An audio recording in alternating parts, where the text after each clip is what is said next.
Yes, here we go. It's P.M.P. It's after another Champions League night. Valiant effort from Celtic. Unlucky with the result, did their absolute best. It's been another campaign where, we've made a real fist of it. We've competed. We've tooled up for it. And unfortunately, we just can't compete at that level. So I'm zen about everything that's happened tonight. And I hope everyone else is the same.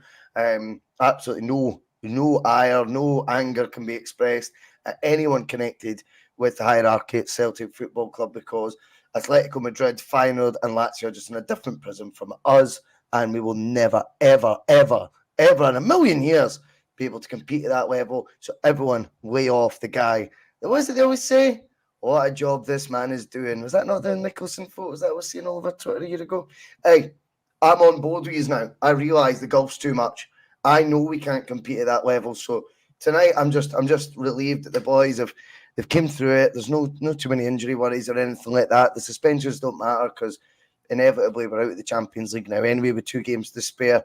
There's lots of relief in Team Bhoycie right now. I'm absolutely zen with it all, and I'm sure everyone else is as well, because it's only been 20 years of European failure. What's the point getting wound up about that? That's part of the remit.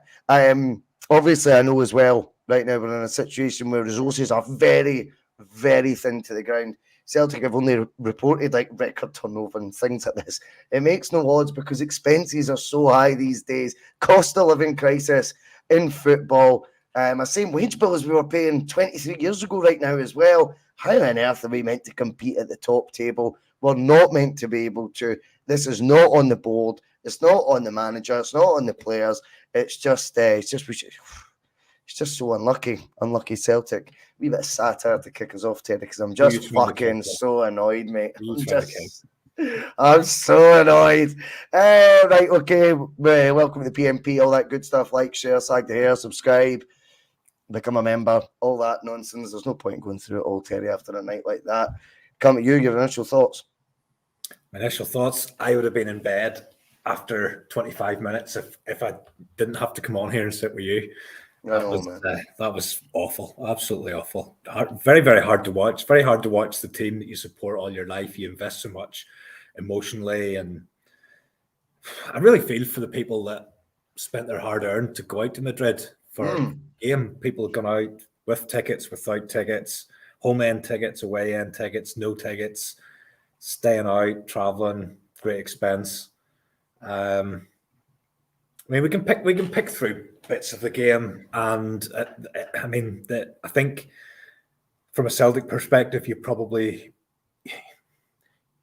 drawn to the red card as being the moment that changed the game. I probably feel that the game was done in 5 minutes once we went one goal behind.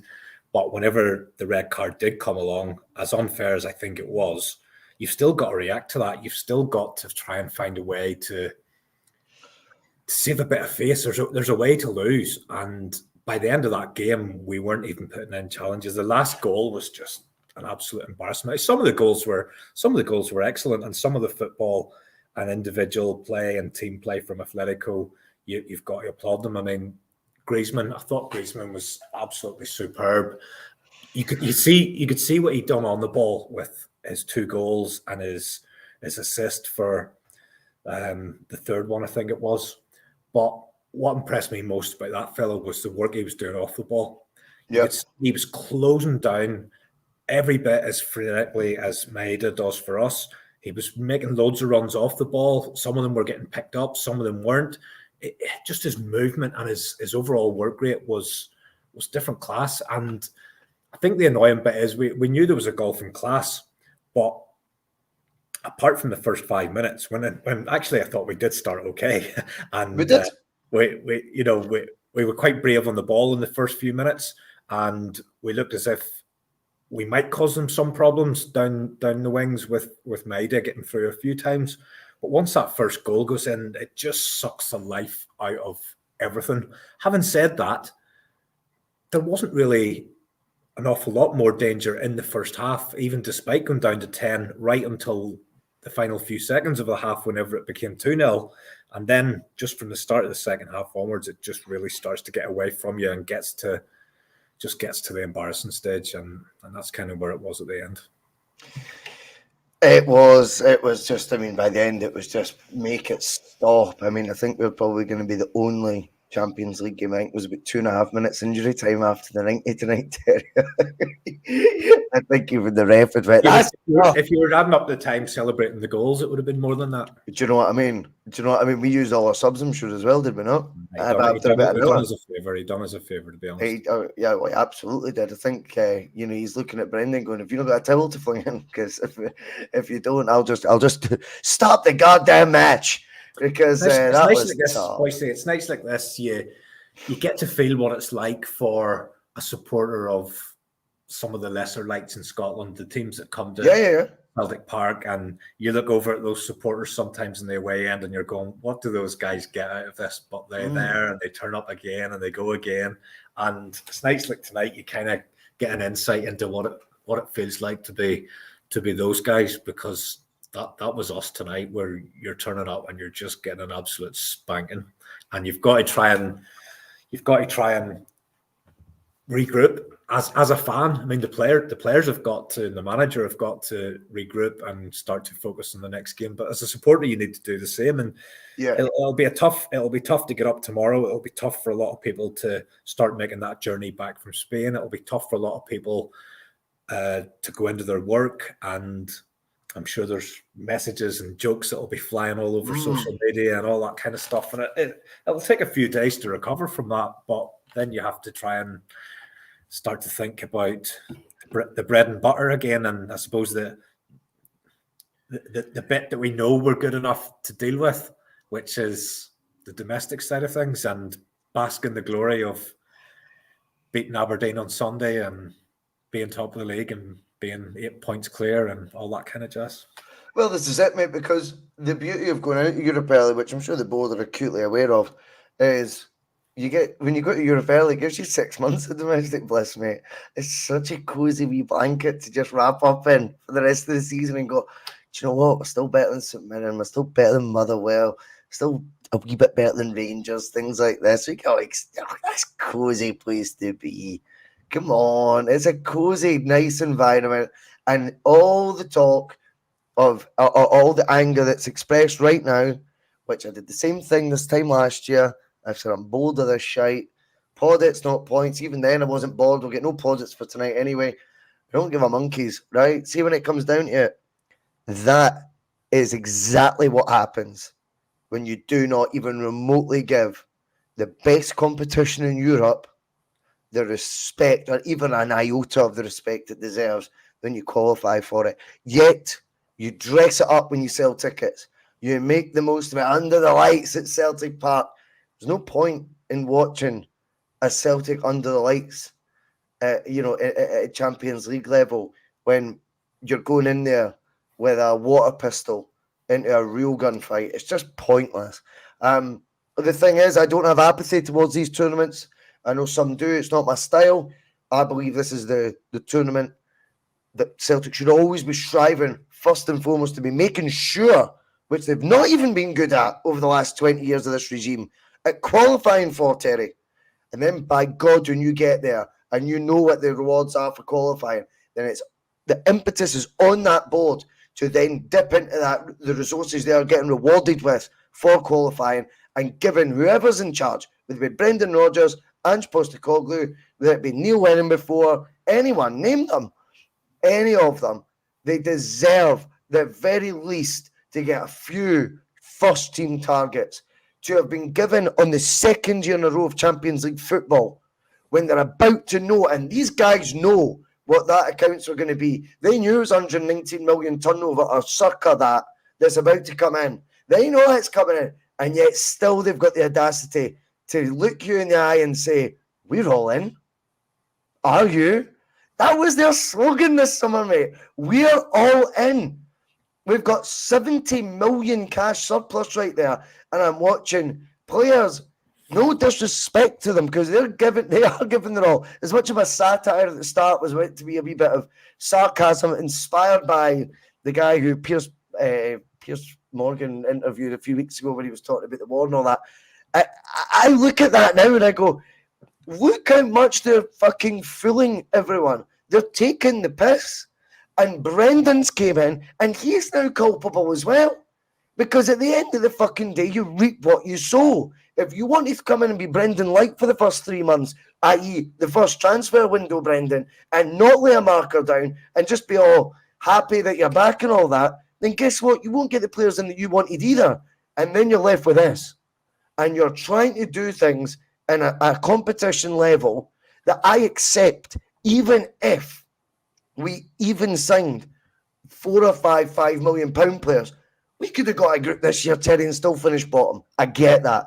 But I would have no feeling like I've got right now, where I know fine well we have not at all remotely tooled up a manager whatsoever for a competition that deserves a hell of a lot more respect than they seem to give it once we're in it. But a competition they seem to want to flag up, highlight, and dance all about and take your money off you when they qualify for it. It's unacceptable. That first interview that he did, Bhoycie, just becomes more and more awkward, where he talked about coming back and the focus was going to be on making a dent in Europe. And if you remember back to, do you remember the draw was made? And for whatever reason, supporters were talking about second place being possible in this group. And I don't know what that was based on, because when was the last time we won a group game? Was it 2017 or something like that? Yeah, I think it was away to Anderlecht. Well, that said, I do know where the optimism came from. And the optimism came from because in the bigger picture, the group that we got this year and the group that we got last year are by far the most favourable draws that we've had in a long time.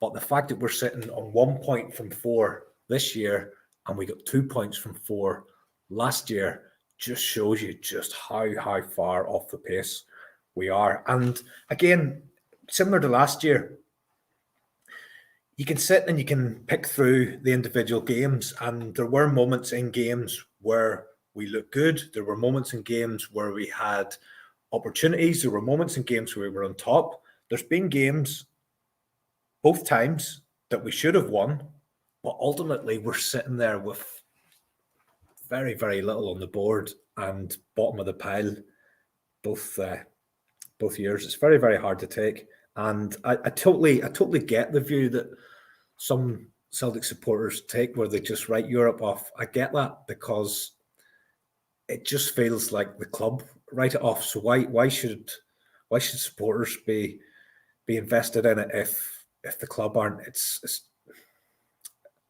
I can't do it. I still look forward to the games. I look forward to it all day. Of course you do. Tonight, we're meant to have dreams, mate, as fans. I know that. And you the see this, limit of your dreams is not meant to be defined by being better, a bit better than a Phoenix club that your rivals, that you let back into the fray and actually allowed to stop the 10 because your ineptitude, your inability to run a football club with any sort of, do you know what? All it is, Terry, is a viewpoint that they have no idea how to build from any sort of position of strength. The word proactive does not come into them. They are just so reactive, it's unreal.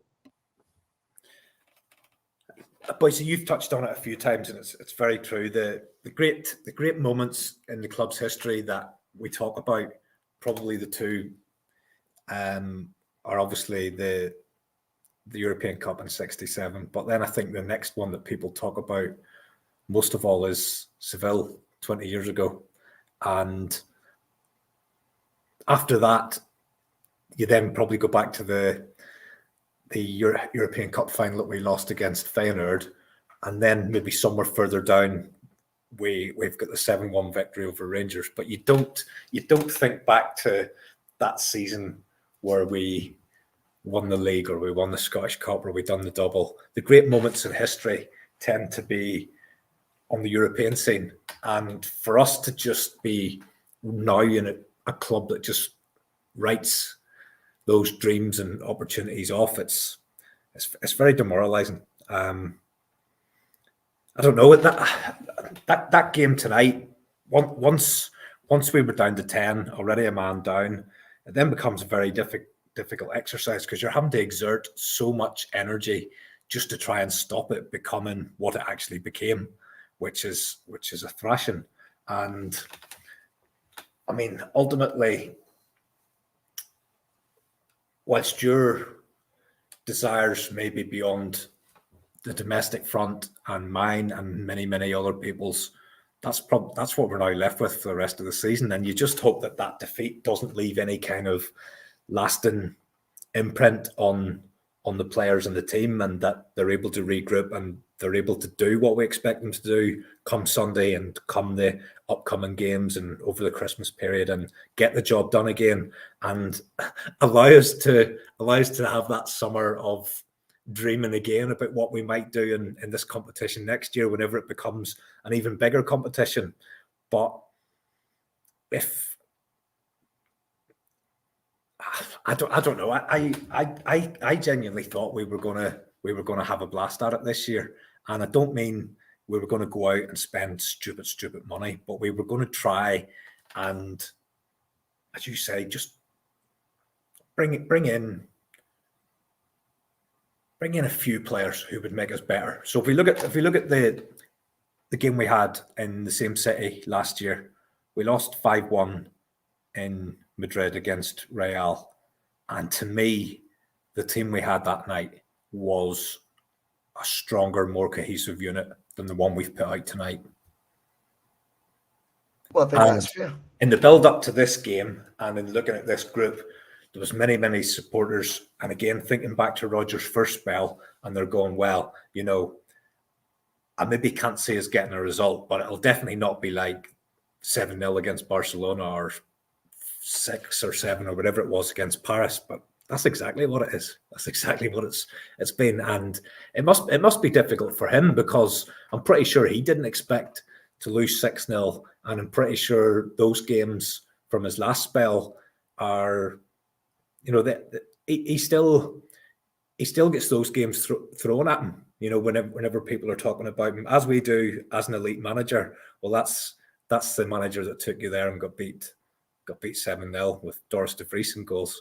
And it kind of just felt like, almost felt like we've just rewound to that night again, where just everything just ended up in our net, and we looked absolutely helpless to do anything about it.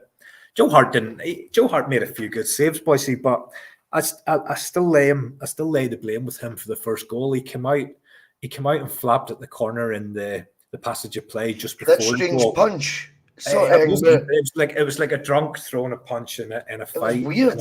In a bar. It was don't know. It was reminiscent of another goal that we lost earlier in the competition as well, where he just doesn't give you the confidence at this level. I think we can mask his deficiencies at SPL level, but in this competition, they're just being laid bare in front of us. Now, to be fair, he did make a few saves after that, but ultimately he's lost 6 goals. Was it all his fault? Absolutely not. But I think what you see is these players that we look at and we think we've got real quality players. On a night like tonight, they just get absolutely exposed for what they are. Terry, though, come on. If you're only playing European football for 2 months with an 8-9 month campaign, you can't even blame the fans for falling in the trap of believing players to be better than what they are, because they watch them against weaker opposition for 7 out of 9 months. Of course they're going to fall in that trap. And this is where you talk about Seville. In fact, a couple of things you said I want to pick up on. You said something firstly about the feeling that this must be what other Scottish clubs fans must feel like coming against us. And I take the point. But can you imagine in your wildest dreams our Hearts and Aberdeen having a surplus of £7 million cash reserves in the bank, and not of having brought in a 500 grand player, a £1.5 million player with that? They would have made a right dent in it, mate. Right? That's the reality. So the feeling they've got is because they physically cannot generate any sort of financial gain. Right? They're not looking at. We're looking at something not getting used. That's where there's a different element of frustration here. They can't compete with us because we're in a different stratosphere financially. Now, other clubs maybe, but that doesn't mean you don't have a go with what you've got. The rest of the clubs in Scotland are literally breaking even, mate, and making like 50 grand a year profit just so they can push the boundaries of what their recruitment levels can actually get to. So let's be real. There's a bit of a difference there from what they're experiencing and what we're actually seeing.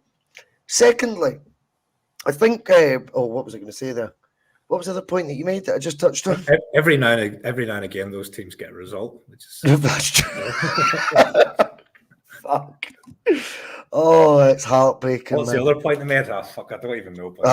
You made another one that I wasn't pulling you up, but I was gonna just critiquing. You were going to critique it. I was going to critique it, mate. That was it. I can't mind what you said.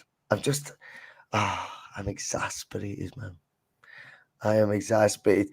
Look at this. So just to add to it, David McClellan, Bhoycie, get a haircut. You're not Paul Wellett. Well, David, do you know what, mate? I always wanted you to fancy me. Always wanted you to fancy me, son. So you keep giving me style advice, pal, and you keep being you. But yeah, I mean, it's just one of those things, mate. I mean, tonight for me shouldn't be something people haven't been able to see coming.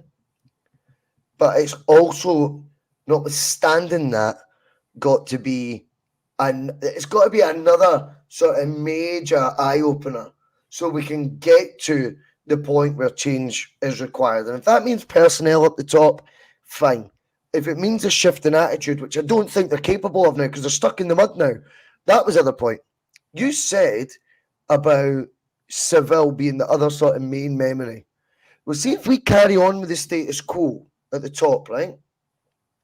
If we carry on with that, what we're actually going to end up with, Terry, is generations like ours talking about the equivalent of folk talking about black and white telly and that, right, to us, right? And it becomes almost like a myth. It becomes like winning the European Cup becomes a myth, right? So see, when you actually think about it, we're now in this dangerous situation. If you keep the status quo, and it's been 20 years since we've been able to even win a European knockout game, right? And it's 20 and a half years since Seville. See, when you start to get to that stage, what you're actually doing is generation upon generation being conditioned, Terry, to think we can't do fuck all in Europe. That might be the perfect spot for a board that just want to keep a money pot growing, mate. It's unbelievable when you look at it. It's clever in a way. But what I still don't understand is what the benefit of all this is. What's the benefit? Where does it take you? What is the... Because they can't just lift this money for themselves. I know people want to call them money grabbers and that, but really everyone's just looking at it in this pot right now. They're staring at it in a pot, we're looking at it in a pot, and no one knows what the fuck to do with it. But the one thing a football club is meant to do is the board is meant to produce the best possible product on the part for the paying customer. They are not delivering on that prerequisite time and time again, Terry, with cash reserves to provide a better product than what they currently are. And it's the best product that they can do with the funds available to them they're meant to produce. So see, when you're miles off even that as a prerequisite isn't good enough. That's where I would start the argument. That's where I would start the conversation. I'm going to quote you several times this season. You don't think the first team is as good as last season's. I think another prerequisite of a board is to ensure that whoever the manager is, even if there's been a change, goes into the next season with a better team than they had the year before. Whether that be on paper, and obviously a season could play out differently, but we knew on paper before the season had began that first team that Celtic were going to line up with, no matter what combination you used, wasn't going to be as good as the best lineup Celtic produced at the start of last season. That's another failing, mate. Totally agree with you, Bhoycie. Totally agree with you. And this was meant to be a summer where, and I know there was the change of manager probably came sort of from left field or blindsided us a little bit, but this was supposed to be a summer where we looked to push the boat out. We looked to upgrade on what we had the previous year, and it then just fell apart. The manager went. Yes, then Brendan came in. Then Jota was gone. Then Starfelt was gone. And don't get me wrong, Starfelt isn't the answer, but he was part of a very, very successful, settled central defensive unit to which we have now tried about 5 or 6 different players to replace him alongside Carter Vickers. I think the thing that tonight and results like tonight could do as well, Bhoycie, is it could give the board an argument. Well, what's the point of us going out and signing? I had this thought. 3 or 4 £6 million players. That's not gonna make any dent on what we've seen tonight, and that's absolutely right. It's not. But what it might have done would have been able to get us over the line against Lazio in the home game. We might have been able to get a result away in Rotterdam in the first game. We might have been able to turn a draw in the home game against Atletico into a win. These games away to some of these top sides, they're always going to be hard games. You're always going to be up against it. We could go and sign 10 million pound players. We're still going to be massive underdogs when we go away to Atletico Madrid, Real Madrid, EPL teams and things like that. But you have to strive to get the best that you can possibly get. And a couple of players who are better than what we've got at the moment could have seen us maybe sitting on 5 points at this stage, 4 points at this stage, 6 points at this stage, instead of sitting at 1 and Europe completely gone and we're still 8 weeks away from Christmas. It's insane when you think about it like that. It's just, I just lose all faith in what the objective is for Celtic. Now, for me as a fan, it's always the very, very bare minimum is to keep evolving year on year, right? Look a better team than we did last year. If we sell a key component of that, fine. Replace them, though. Not anyone expects, if we sell a player like Jota for 25 million, we then just spend 25 million as replacement. No one expects that.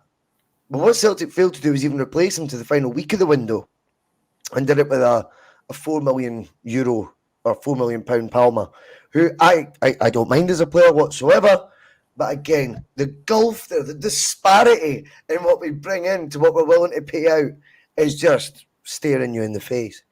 What I also don't get is there's 2 arguments that have been used and that are now, I think the fans almost use, and they rely on a core amount of the fans to use these arguments year on year, depending on what Celtic do.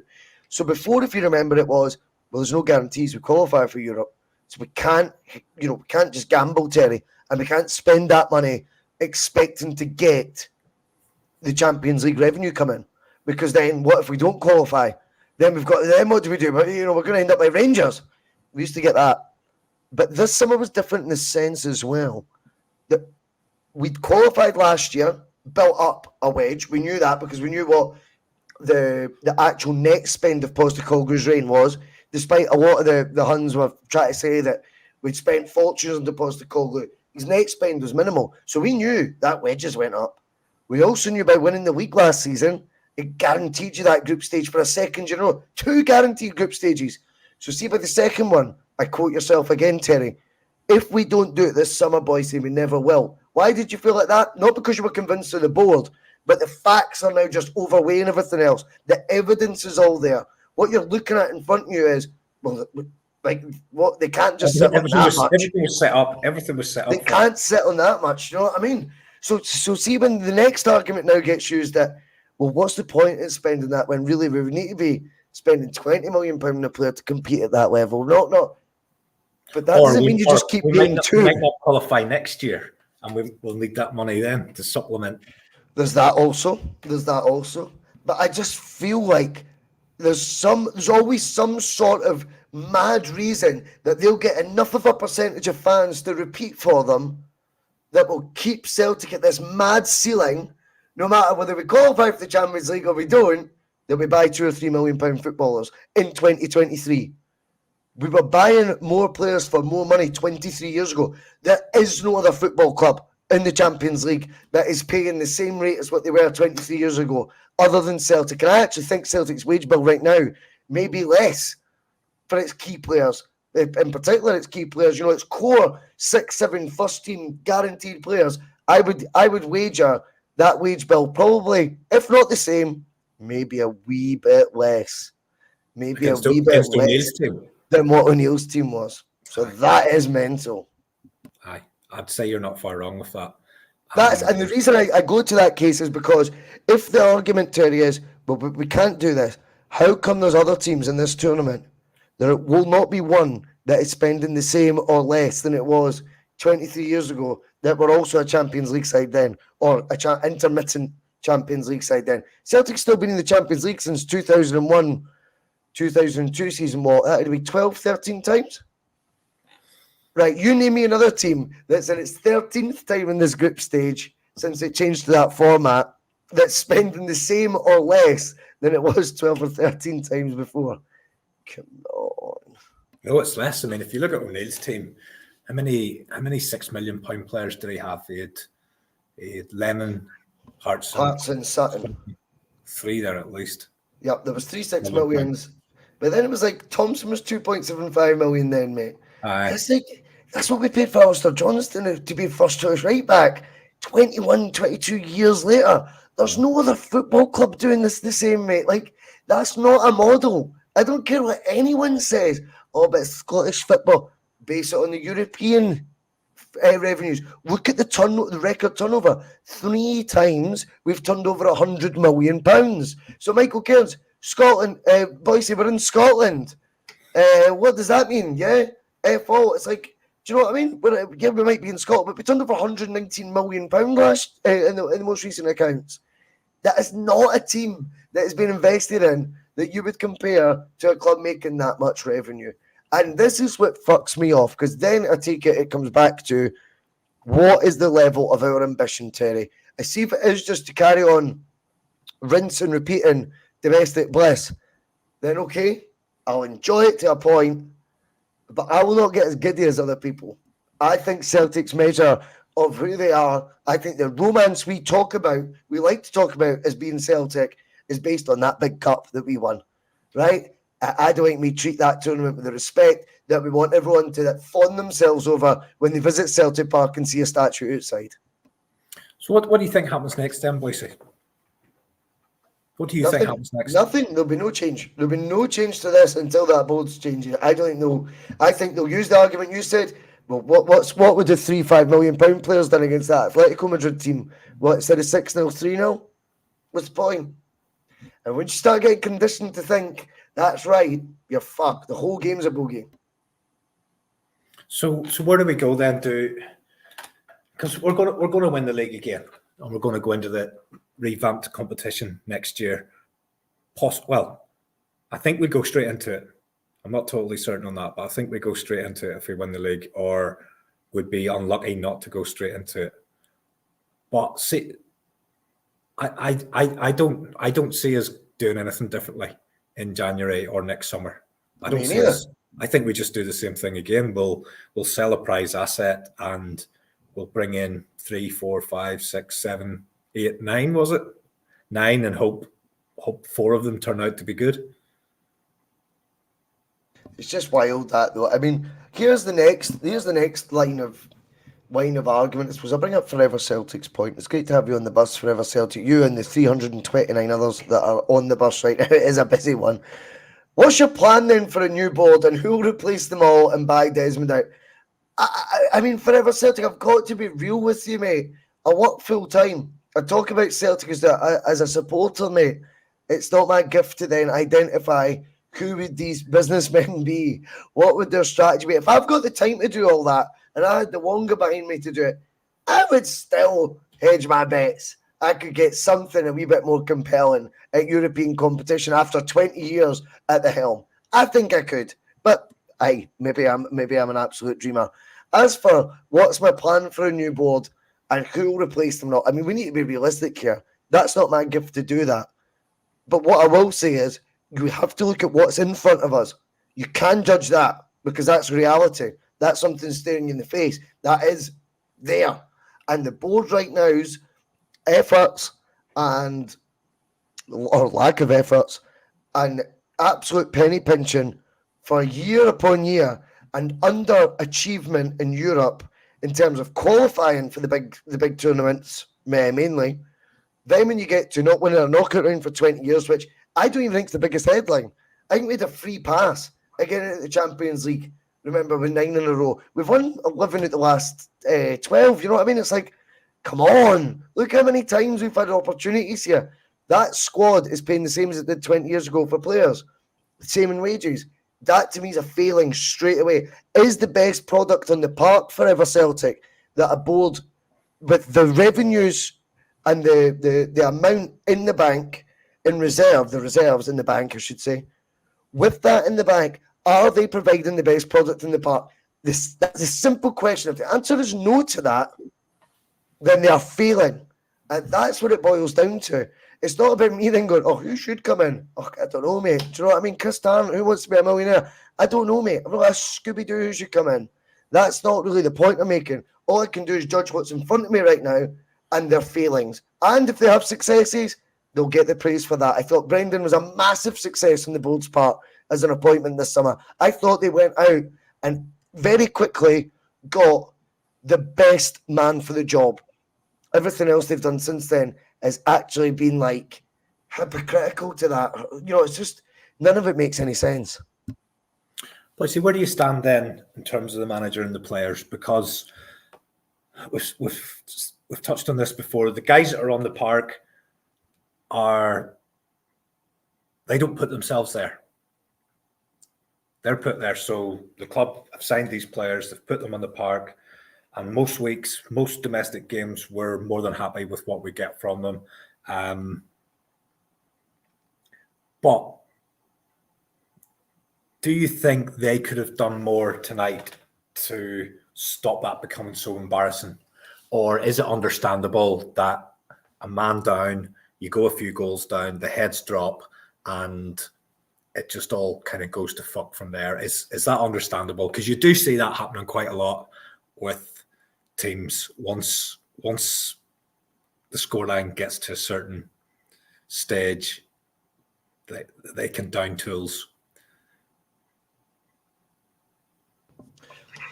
How much of that performance do you put at the blame of the players and the manager, I suppose, is where we're going? Because we've talked about the failings of the summer and the failings to build year on year, but the actual players, the actual personnel that were out there, where do you sit in terms of those? Or do you write it off because we went down to 10 men after 20 minutes? Well, what I was going to say is I think when you've got players that might seem way off the level of the opposition you're playing in terms of the financial costs, etc., what you're then going to need, Terry, is a right good game plan and a bit of luck.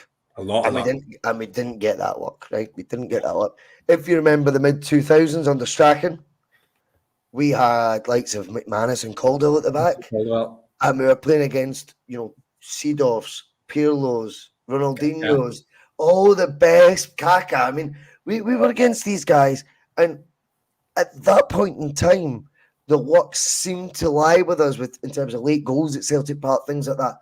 But there seemed more of a belief Celtic could do that, because what was sprinkled amongst that team was a PSV Eindhoven Dutch international striker like Vinegar, who gets pelters, by the way, now, but he was a bona fide European level striker at that point, who came in at a just about affordable amount for the board to pay.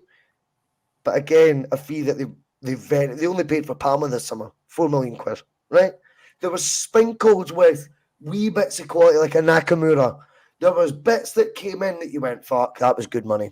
Do you know what I mean? That was good money well spent. And whilst we might be downgrading and we might have massive obstacles, there might be a bit of heart when you're looking at one or two that are not just 21 rough diamonds that, oh, wow, he looks like he could be a player. They were coming at 26, 27 years old as players, mate. Like they were already had some sort of pedigree. Who's joining Celtic anymore with a pedigree, Terry? Joe Hart, because his career was on the slide. It's the reality. He had a brilliant pedigree. If he hadn't played in the last 3 years as a regular goalkeeper before he joined Celtic, that would be their argument to that. No one's coming in now with any sort of pedigree. They're coming in with the hope they'll build one at Celtic. It's too one-sided now. The strategy has a space, but the strategy is now so lopsided in favour of, let's just hope to fuck, as many of these 2 million boys go on to be 15, 20 million, and we'll just keep rinsing and repeating that ideology. It doesn't work like that. You have to add quality to it as well. You put one or two of these project players in there with one or two guys that fucking hell, we've signed a player there, Terry. Look at his CV. And don't tell me they're not available. Don't tell me that they are not across the board available. And if that might mean they need to be, the wrong side of 30 at certain occasions, who cares? You might not be able to resell them. Does that have to be the remit for every single footballer Celtic bring in now? That we need to be able to sell them on for profit? Are we all now conditioned to think that as well? I believe so. That seems to be the way, doesn't it? And with you're needing 50% of these guys that you're bringing in. You need them to hit the ground running, and by definition, they're probably players who are going to take a bit of time to adjust to new country, new way of playing, and different managers' philosophy, all of that kind of thing. And those 9 players that we signed during the summer, there was actually none of them that you look at face value based on what you know of them. There was none of them coming in who you were going to say was definitely going into the first team. None of them whatsoever. How about you read that for David Kelly, and for those listening on Spotify or the other podcast audios when we upload it after the live YouTube show? David Kelly comes in 2.6 million on Laga Bielka, worse than Welsh. 2.5 million on Holm, he's a step down from Moy. 800,000 on that Quan. That must be money laundering. He goes, we made money even replacing Giacomakis with O. That is a shambolic track record. It is, Terry. There's no getting away with it. Do you know what I mean? It's crazy. But my thoughts are, add that up there, Bhoycie. What does that come to? 5.16 million, roughly. 5 million, 6 million. Yeah, something like that. 5 or 6 million. 6 million. Add in the rest. So you're buying 9 players at an average of 2 million apiece, 18 million. Would you not have been better buying 3 more established players for the same money and the same total? I've argued this for years, as Kevin's saying. I've argued this for years, mate. Than build bench fillers. Because that's what we did this summer. We signed bench fillers. Which is what we needed. No, it's exactly not. It's not what the manager wanted, because now the manager's talking about a bloated squad. So I think what he wanted, or what he thought he was going to get, and what he's actually got are 2 different things. And it's going to be really, really interesting to see what his next move is. What cards is Brendan going to play? And I keep saying the same thing. I think he's almost snookered himself by that comment that he made about being here for 3 years, because you know full well that he's going to cut his nose off and spite his face now by saying that. Eh? If he goes, for no matter what the reason is, that comment will be replayed over and over and over again. But what you would want him to do as a fan is, if he isn't getting what he wants, you would want him to start making noises. You would want him to start asking the serious questions. You would want him to start having difficult conversations with the board. I've got to go back to what CJ's coming in and saying here, though, Terry. What we needed now in May, we probably need more now, but we still needed this in May. This is something that I was too patient with myself in my own take. If you want me to hold my hands up on one thing, I just could not believe. My faith was in Brendan. You were waiting for the end of the window. My faith was in Brendan, mate. I just thought, no way would he come back to these rats to do the same thing to him again. But now I look at it, and I said at the time, and I do got to stand by this as well. If Rodgers is going to let this window do wind down, and it is just, as you've just rightfully pointed out, squad filler that comes in, then he finds himself complicit. And whether that's him not trying to upset the apple cart in his first window or not, fuck that. Who cares? See, once you're in situ and you've got that tie on, it's time to be the manager again. And it's not Rodgers' like for the first window to ease yourself in. Nobody wants that, because it doesn't benefit the team.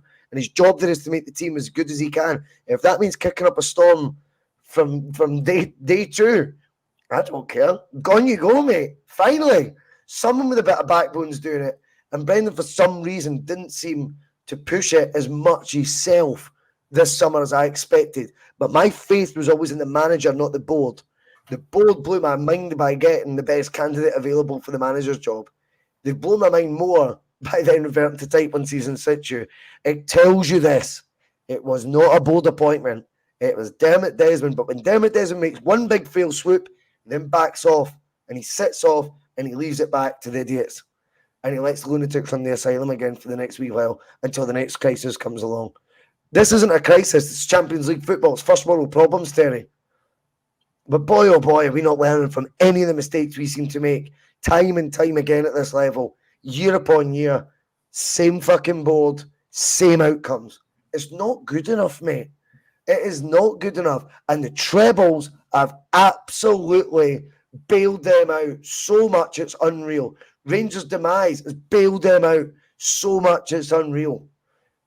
I mean, it's just so frustrating. Come Sunday again, you'll be excited. I'll be okay. I've been pretty consistent on this, to be fair. But I do think after 5 months of watching these guys, I'll have elevated Matt O'Reilly back to 25 million.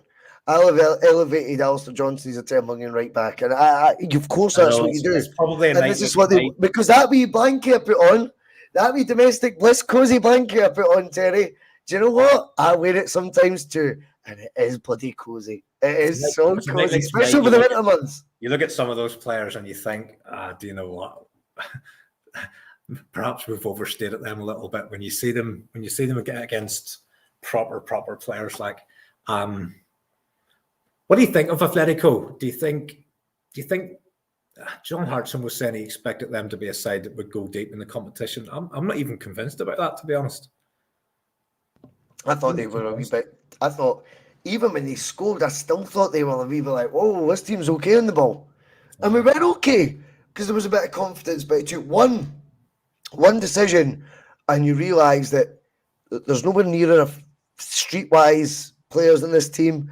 There's not enough players with the experience that have had reasonably successful stages of their career, shall we say, at top level. Do you know what I mean? I know McGregor, for example, is a very experienced campaigner, but what really is his Champions League memories? What's his memory bank of the Champions League? Getting beat, right? That is the reality. And what's his European? It's as bad as the last 20 years for Callum McGregor. So even your more experienced players, they just don't have that know-how. And once we get rocked, boy, do we rock. It is like one thing happens. Usually, actually, to be fair tonight, the one thing I did like, I know people might jump on we got the tactics wrong. But when we conceded tonight, I thought we kicked off and started playing exactly the same as we were before the goal and looking quite composed in the ball. And Atletico didn't like it.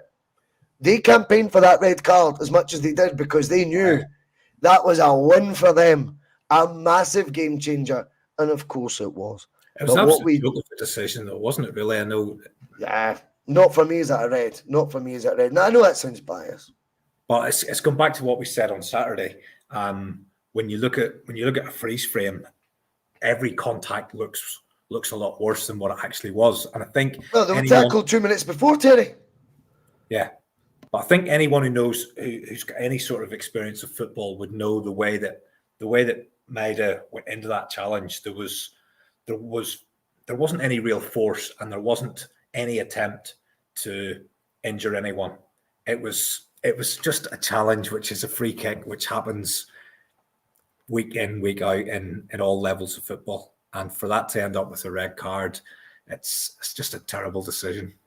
Absolutely terrible decision. And Atletico, for a team that is filled with so many good players, for them to be surrounding the referee and trying to put pressure on to get that decision. Once he gets called over to the screen, you know exactly what's going to happen. Like, I think the only person ever in the history of VAR to stick by their own decision was Willie Collum in Rangers' favour, I think. That's the only one I can remember.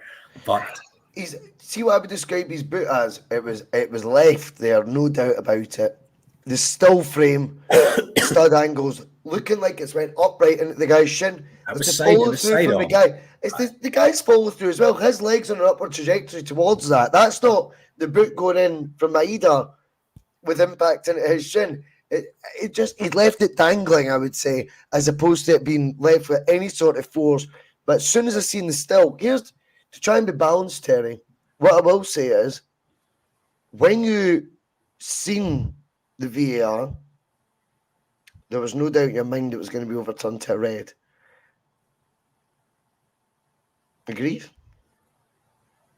Once it's gone, once they start showing the replay and they're looking at it, But before the ref goes over to it, I'm saying before that, I think once you've seen the stuff, you just take the Celtic hat off, you go, fuck, they're going to change that decision. Do you remember at school, Bhoycie, you used to get a photograph, probably in history or something.